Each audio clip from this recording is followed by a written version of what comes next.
सिराज सिराज सिराज। इस वक्त सिराज एक इंसान नहीं है बल्कि एक ढोल बन गया है जिसका दिल चाहता है बजाकर चला जाता है। जी हाँ, वो इंसान कहाँ है? वो तो सब लोगों के लिए एक ढोल बन गया है जिसका दिल चाहता है वो बजाता है और चला जाता है। जिसको कहीं पर भी कोई अटेंशन नहीं मिल रही है, जिसकी बातों को कोई नहीं सुन रहा है, वो सीधा सीधा आता है, सिराज के ऊपर ठीकरा फोड़ता है और चला जाता है, अटेंशन क्रॉस कर लेता है।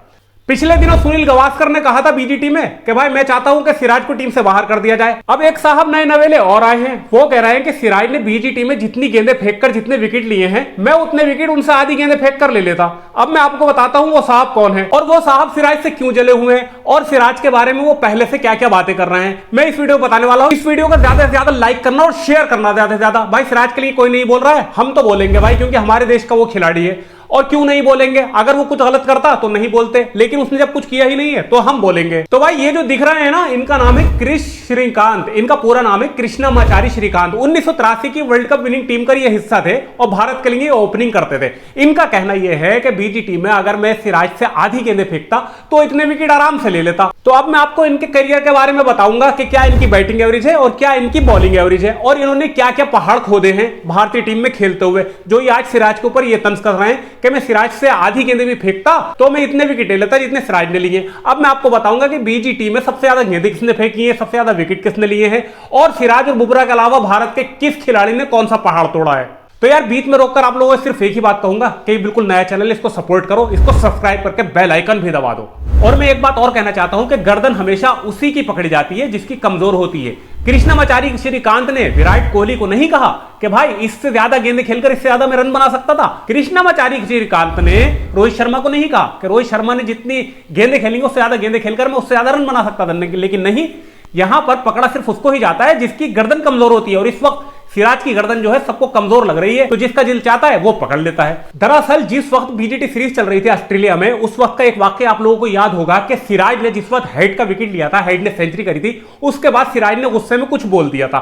वो बात हमारे कृष्णमाचारी श्रीकांत को बहुत ज्यादा बुरी लग गई, क्योंकि इनकी नजर में तो ऑस्ट्रेलिया जो स्लेज करती है वो बिल्कुल ठीक करती है। हम अगर उसका जवाब दे देंगे ना ना ना भाई, तो वो बुरा है। हमें बिल्कुल जवाब नहीं देना है, हमें सुनते रहना है, कान दबा के सुनते रहना है। ऑस्ट्रेलिया भले ही कितनी स्लेजिंग करती रहे मैदान पर, हमें जवाब नहीं देना है। अब अगर हमारी टीम में चेंज आया है और आंखों में आंखें डालकर हम ऑस्ट्रेलिया से बात कर रहे हैं, हमारे खिलाड़ी उसका पुरजोर विरोध कर रहे हैं और उनको जवाब दे रहे हैं, तो आपको क्यों बुरा लग रहा है? तो सबसे पहली बात सिराज को लेकर जो बुरी लगी थी कृष्णमाचारी श्रीकांत को, वो ये लगी थी कि इन्होंने हेड को आउट करने के बाद ऐसा जश्न क्यों मनाया। नहीं भाई, नहीं मनाना चाहिए था, बिल्कुल भी नहीं मनाना चाहिए था। ऑस्ट्रेलिया वाले चाहे आपको गाली दें, चाहे कुछ कहें, तो आप खामोश होकर बैठ जाओ, लेकिन हमारे खिलाड़ियों को नहीं बोलना चाहिए। तो ये सब बातें श्रीकांत ने अपने यूट्यूब चैनल पर कही। और जब मैं फेसबुक पर एक पोस्ट पढ़ रहा था तो वहां पर मैंने एक इंसान का कमेंट देखा। उसने कमेंट में लिखा था कि कपिल शर्मा के शो में श्रीकांत ने कहा कि जब उन्हें 1983 की वर्ल्ड कप टीम के लिए चुना गया था तो वो अपने परिवार को साथ लेकर गए थे, ये सोचकर कि भारत क्वालिफाई तो कर नहीं पाएगा, तो वो अपने परिवार के साथ यूएस में जाकर मौज मस्तियां कर लेंगे और छुट्टी गुजार लेंगे। तो उसने ये लिखा कि वर्ल्ड कप खेलने जाते समय अगर आपकी ये मानसिकता है तो क्या आप अपने आप को वर्ल्ड कप की टीम में चुनने को सही ठहरा सकते हो? किस तरह से आप सही ठहरा सकते हो? अगर आपकी मानसिकता ही नहीं है, अगर आपका ये परसेप्शन है, अगर आप ये एक्सेप्ट कर रहे हो कि हम पहले ही फेज से वर्ल्ड कप से बाहर हो जाएंगे, तो आप किस तरह से अपने आप को सही साबित कर सकते हो वर्ल्ड कप में चुने जाने पर? और उसने ये भी लिखा कि आप बमुश्किल तमाम टेस्ट में या वनडे में 3 रन दौड़ते थे और आप बातें यहां कर रहे हो कि मैं सिराज की तरह ओवर फेंक सकता था। तो चलिए मैं आपको पहले कृष्णमाचारी श्रीकांत का वनडे और टेस्ट का स्टेट्स दिखाता हूं। देखिए वनडे इंटरनेशनल इन्होंने खेले हैं 146, जिसमें इन्होंने 145 इनिंग खेली और इन्होंने 71 के स्ट्राइक रेट से रन बनाए हैं 4091 और इनकी जो एवरेज रही है ना वो रही है 28। वनडे इंटरनेशनल के एज ए ओपनर इनकी एवरेज मात्र 28 थी। आप इस बात को जरा ध्यान से सुने कि वनडे में इनकी एवरेज 28 की रही है। अब टेस्ट की बात कर लेते हैं। टेस्ट मैच इन्होंने खेले हैं 43 और 72 इनिंग इन्होंने खेली है और इनका हाईएस्ट 123 है और इनकी जो टेस्ट में एवरेज रही है वो 29 रही है। जी हां, इनकी टेस्ट में एवरेज जो थी वो 29 थी। और आज के दौर में आपको पता होगा कि जडेजा और रविचंद्रन अश्विन की जो एवरेज है टेस्ट मैचों में वो इनसे अच्छी है।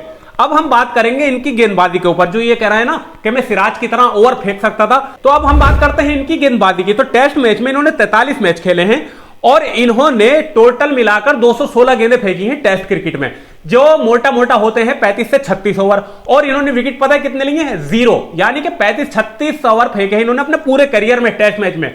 216 गेंदें हो गई और 0 विकेट लिया। लेकिन बयान क्या दे रहे हैं कि मैं अगर सिराज से आधी गेंदें भी फेंकता तो मैं सिराज के बराबर के विकेट ले लेता, जिसने अपने टेस्ट करियर में कोई विकेट नहीं लिया है वो बंदा ये बोल रहा है। चलिए अब मैं बीजीटी का स्टेट्स बताता हूं। बीजीटी में जो सबसे ज्यादा ओवर फेंके ना भाई, वो फेंके हैं पैट कमिंस ने। दूसरे नंबर पर जो सबसे ज्यादा ओवर फेंके हैं वो फेंके हैं मोहम्मद सिराज ने। तीसरे नंबर पर सबसे ज्यादा ओवर फेंके हैं मिशेल स्टार्क ने, और उसके बाद फेंके हैं लियोन ने और बॉलैंड ने। चलिए अब मैं बताता हूं कि सबसे ज्यादा ओवर जिसने फेंके हैं 167 पैट कमिंस ने, उसने लिए हैं 25 विकेट। और जो मोहम्मद सिराज ने ओवर फेंके हैं 157, उन्होंने लिए हैं 20 विकेट। और 153 ओवर जिसने फेंके हैं मिशेल स्टार्क ने 5 मैचों में, उसने लिए हैं 18 विकेट, यानी सिराज से 2 कम और 4 ओवर कम। और जो सबसे ज्यादा विकेट लिए हैं वो तो बुमराह ने लिए हैं। देखिए बुमराह की तो कोई स्याली ही नहीं है, बुमराह की तो कोई नकल ही नहीं है, बुमराह तो one of the best bowler है। लेकिन अब मैं बात करता हूं भारत के किसी तीसरे गेंदबाज के लिए। तो भारत के तीसरे गेंदबाज हैं आकाशदीप, जिन्होंने 77 ओवर फेंके 2 मैचों में और लिए हैं मात्र 5 विकेट। रविंद्र जडेजा, जिन्होंने 3 मैच खेले, फेंके 63 ओवर, लिए 4 विकेट। नीतीश रेड्डी ने 5 मैच खेले, 44 ओवर फेंके और विकेट लिए आपके 5। और बॉलिंग ने 3 मैचों में 101 ओवर फेंककर 21 विकेट। कमिंस ने 167 ओवर फेंकने के बाद लिए 25 विकेट। यानी कि तीसरे नंबर के जो विकेट टेकर बॉलर थे हमारे, वो है मोहम्मद सिराज। और इस वक्त वनडे में जो उनकी रैंकिंग है वो है 8, और 8वीं रैंकिंग के गेंदबाज को फिलहाल चैंपियन ट्रॉफी से बाहर कर दिया गया है। ये कितने मजे की बात है। दूसरी बात, उधर सुनील गावस्कर पीछे पड़ गए थे, अब कृष्णमाचारी श्रीकांत पीछे पड़े हुए हैं। मेरी तो समझ में नहीं आ रहा है कि भाई मोहम्मद सिराज कौन सा घंटा है जिसको सब बजाना चाहते हैं। तो भाई यही चल रहा है। आप मुझे कमेंट बॉक्स में बताओ कि आप इस मुद्दे पर क्या कहना चाहते हैं। ये श्रीकांत और गावस्कर जो पीछे पड़े हैं, क्या ये सही है या गलत है? वीडियो को ज्यादा से ज्यादा लाइक करना, वीडियो को शेयर करना, फेसबुक पेज पर देखो पेज को फॉलो कर लेना, यूट्यूब चैनल पर देखो चैनल को सब्सक्राइब करके घंटे का बटन दबा देना। जय हिंद, जय भारत।